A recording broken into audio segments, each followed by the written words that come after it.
quiet of night, I whispered my plea, holding her close, hoping for her decree.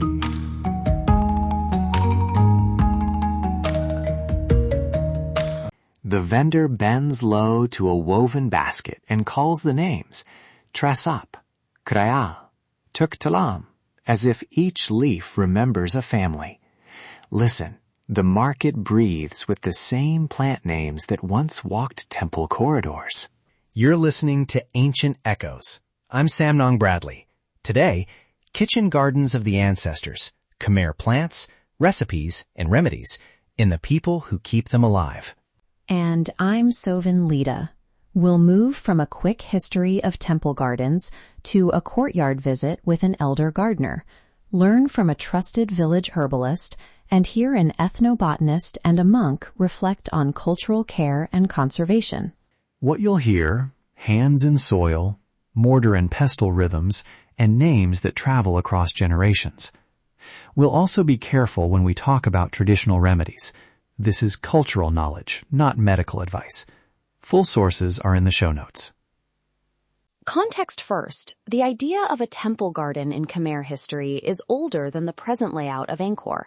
Archaeologists and chronicle evidence suggest that temple precincts cultivated food and sacred plants, herbs for ritual, vegetables for temple kitchens, and trees that marked ritual calendars. Those living gardens stitched utility and devotion together, and many plant names and uses persisted in households long after grand stonework changed hands. In the show notes, we link to 3 accessible sources: a recent ethnobotanical survey of central Cambodia, a temple archaeology review, and an oral history collection that records plant names in Khmer dialects. That's where some of the historical claims come from. Now, a courtyard, just after dawn. The air is cool from the night, and the elder gardener, Mam Srey, wraps her hands around a small basil plant and laughs like she is greeting an old friend. Let's go there.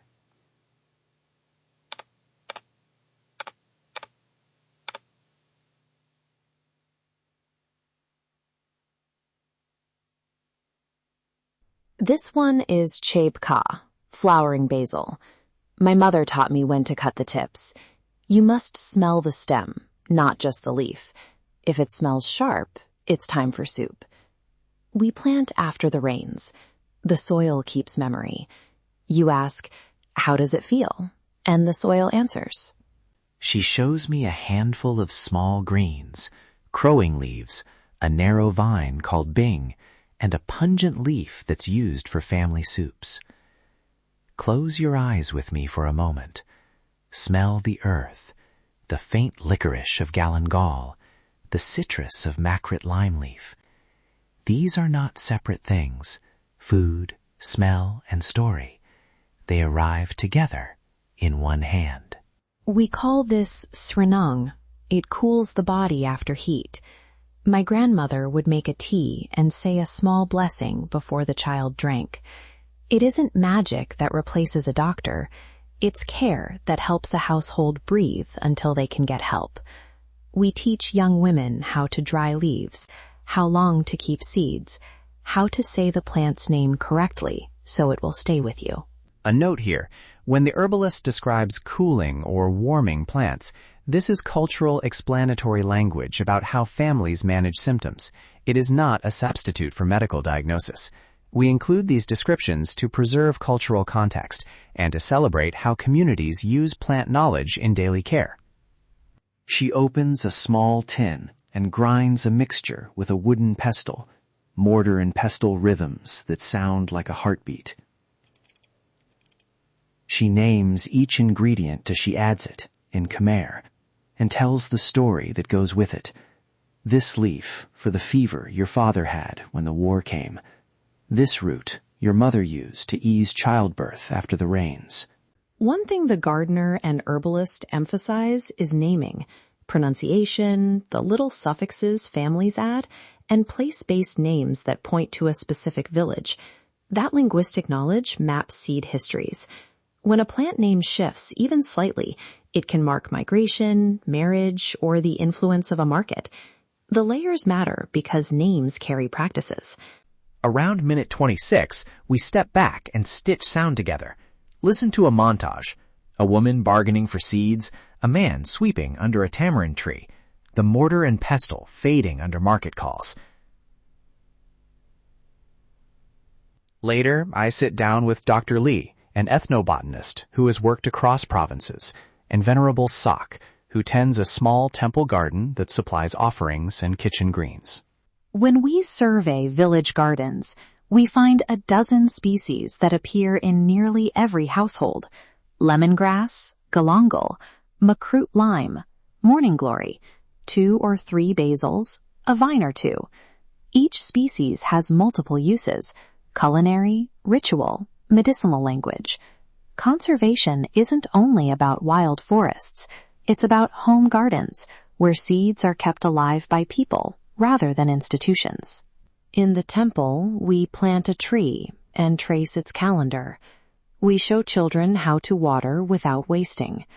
There is a tradition of offering the first leaf to the spirits and the second to the kitchen.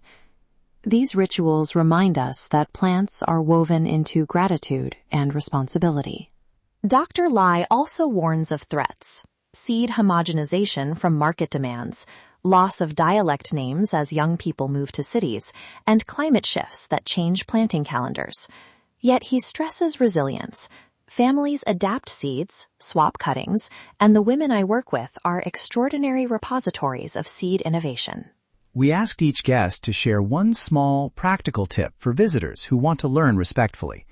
From the gardener, always ask before touching a plant.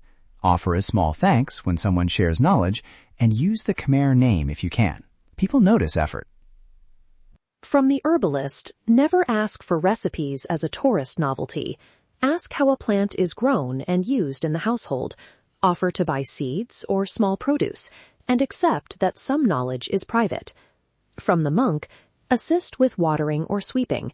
Silent help speaks louder than questions at times. A few Khmer phrases that go far in market and garden settings. Som ot, excuse me, or please. Or kun, thank you. Srilan tia, I love this place. And try the plant name with a smile. We include phonetic cues in the show notes. Before we close, the cultural disclaimer again. When guests mention remedies and practices, we treat them as living cultural knowledge. If you or someone you love needs medical care, consult licensed health professionals. This episode documents traditions. It does not replace clinical advice. To preserve and learn, support community seed banks, buy directly from small producers, attend workshops led by local stewards, and look for projects that pay elders and knowledge bearers for their time. Ethical listening and ethical buying make heritage sustainable. Thank you to Mom Sri, the village herbalist, Dr. Lee, Venerable Sok, and everyone who opened their gardens and stories to us. Credits and field recording details are in the show notes, including permissions for the market and temple recordings. Quiet stones, loud stories. If you liked this episode, subscribe to Ancient Echoes for weekly cultural journeys. Read the full transcript, sources, and a one-page guide to Khmer plant phrases at our website. Share a moment you loved so these stories can reach more listeners and support the people who keep them alive. From courtyard gardens to temple plots, these plants carry memory and care. Let's walk gently, listen closely, and learn from the hands that tend them. This has been Ancient Echoes with Samnang Bradley and Sovan Lida. Quiet stones, loud stories. Hear Cambodia's heartbeat. Until next time, walk the temples with me.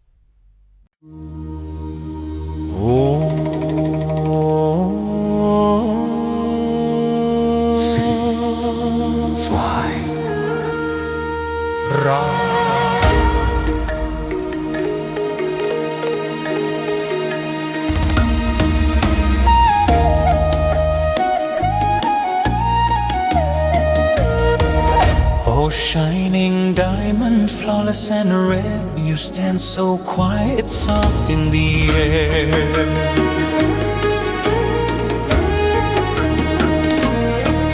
I dared not to rush, you feared you'd flee. Your heart too pure to belong to me. If you turn away, I reach and bind, press my hand, still body and mind.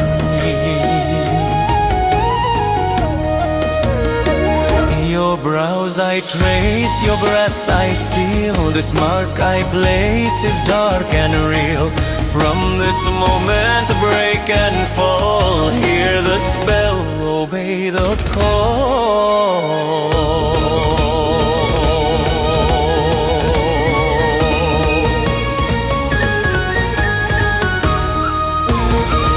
False love born from sacred lies, second one whispers through closed eyes.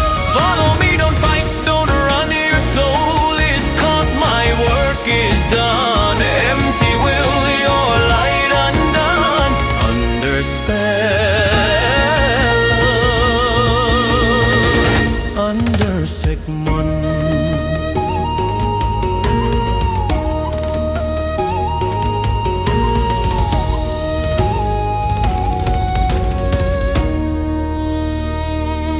Crystal beauty, diamond bright, caught between shadow, charm and night.